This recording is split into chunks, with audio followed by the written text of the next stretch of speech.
All right, we're gonna do a 10-gallon upright conversion. Got some old pizza from lunch behind there. Move it. There we go. So I've already cleaned it out and got it set up. We're gonna put some driftwood in it. Got all my supplies. We're gonna have some fun. All right, so we got it placed. See what it's gonna look like.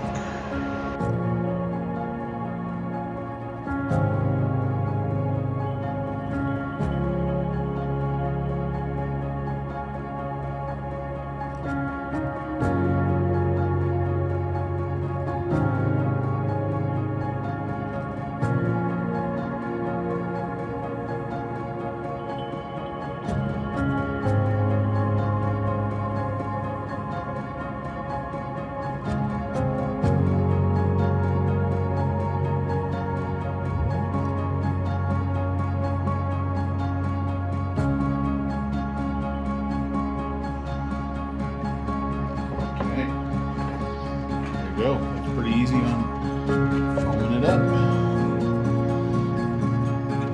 Secure in place.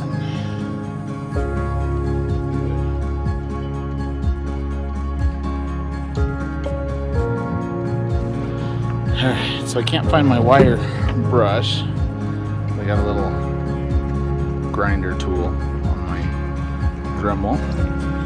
If you just kind of look up here, this is really good. Kind of clean up your edges.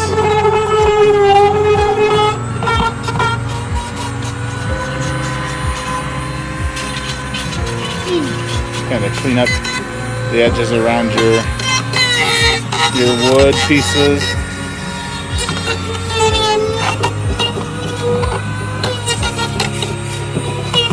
Make them a little more naturalistic.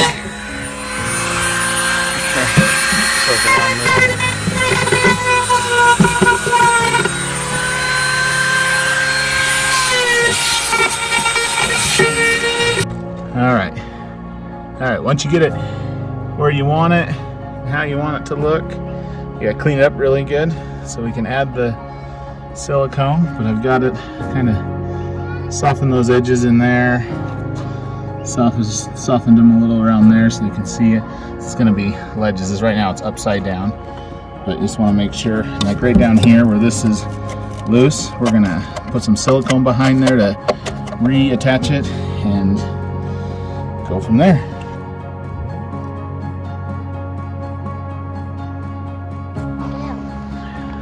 Alright, so I buy the compressed block because you get more volume for price. Usually you get 24 quarts for more or less than what you do already loosened stuff, but I just take it straight out and crumble it into the thing. It's a little harder than soaking it and letting it work, but this has to be super dry for you to add it to your backdrop when you do your silicone.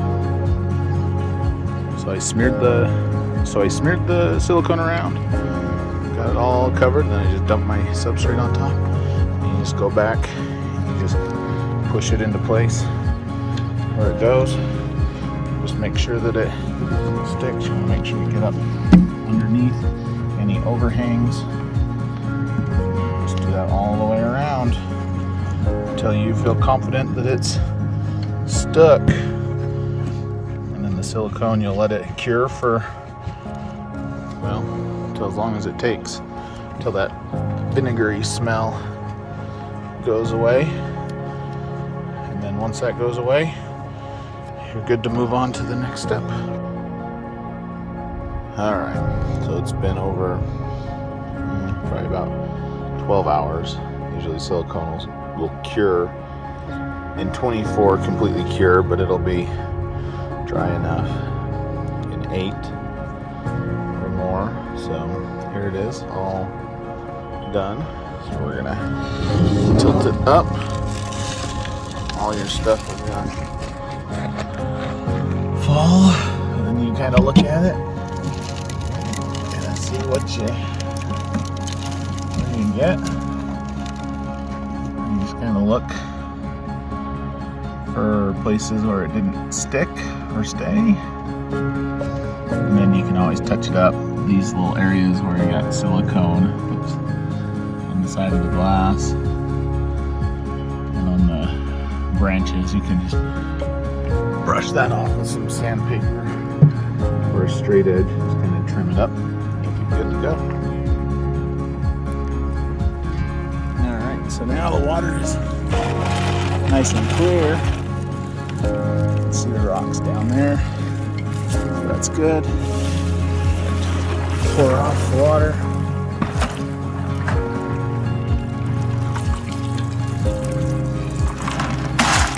Still got a little bit of stuff in the bottom, but for the most part it's clear, so we're going to fill it up, let them soak that water, let it get into the little cracks and crevices, so when we put it in the tank, it's got some moisture buildup in it. And we're going to go over and do some modifications on the tank. Alright, so it's been a couple days since I did the backdrop. It's looking pretty good. Still smells a little vinegary. I did seal this crack that was here. I put some black tape along the side to just kind of hide some of the foam on the side, and then I went ahead and did the back / bottom as well. Sorry, that's my puppy barking. But we're going to get it finished here. So I bought this little screen from iHeart Geckos online. I put a little bit of mesh up here. I just siliconed it into place to kind of help keep some of the flies in, and then down here at the bottom as well. But we're going to go put it in the frame of the aquarium. Sorry, but it's just a little too big by like 1/4 of an inch all the way around. So we're going to modify the tank a little bit so that it fits in there, and then we'll silicone it in there and call it good.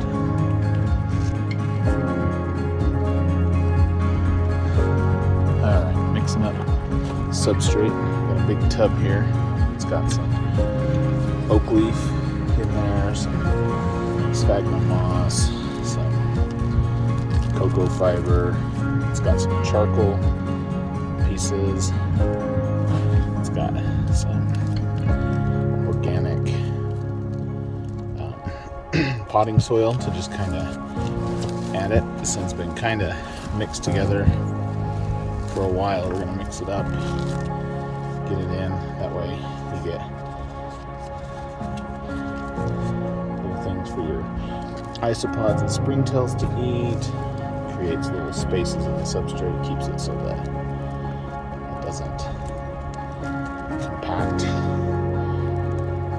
There are a lot of different methods of doing it. This is just what I've found. People use tree fern fiber and sphagnum moss and cocoa husks, and that's about it. They've got different ratios. A little bit of sand you can throw in there, just kind of depends on what you want. But this has worked pretty good for me thus far. It's been a couple renditions of this in all of the tanks that I've made, but I really like this one. It stays humid. This box been sitting out in my shed, closed off and covered, and you can just see the humidity on the outside just from what was in here when I made it. So I got some more compressed cocoa bark that I've wetted. I'm just going to mix it into there to kind of up the ratio of cocoa fibers and mix it up.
So I put the dirt in. I added my Dwart Wipe isopods. Springtails I already dumped in the bottom underneath so they can grow, mixed them in the substrate. Got all my potters filled with dirt ready to go. Now I've got my plants. Got a lot of bromeliads. Got a lot of plants. I ordered these from online. Some of them I've just been growing. They're ready to go.